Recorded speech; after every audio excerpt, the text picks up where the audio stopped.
Michelin, une meilleure façon d'avancer.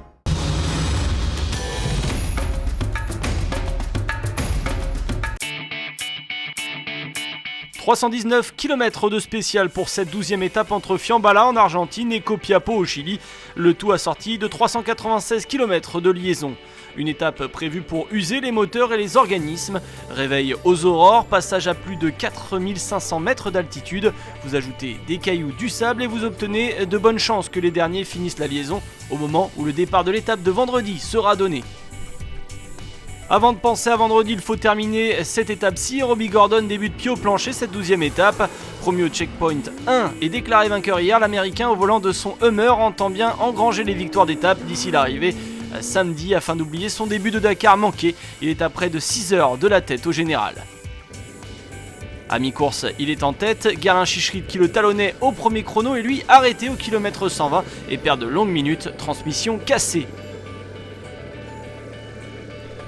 Peu de bouleversement à l'arrivée, Robbie Gordon conserve longtemps le leadership, mais Nani Roma termine en trombe et met plus de 4 minutes à l'Américain qui termine deuxième. Ginel Devilliers prend la 3e place de l'étape, Peter Hansel la 4e. Le Français perd un peu de terrain sur ses poursuivants, mais conserve une avance confortable, près de 50 minutes sur Devilliers et plus d'1h30, toujours sur Nani Roma.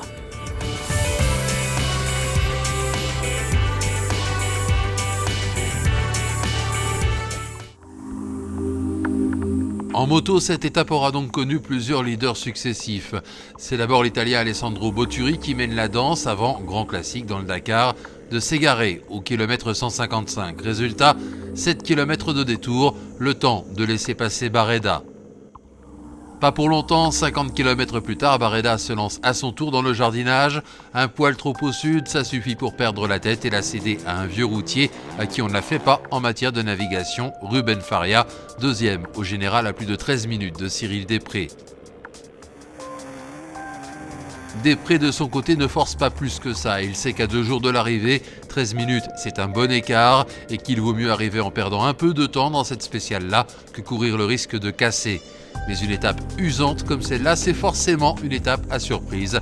Faria ne tiendra pas jusqu'à l'arrivée et c'est finalement Franz Verhoeven, l'ancien porteur d'eau de Cyril Després, qui s'impose devant Faria et Johan Barreda. Després perd 7 minutes 37 sur Faria, ce qui lui laisse 5 minutes 39 de marge.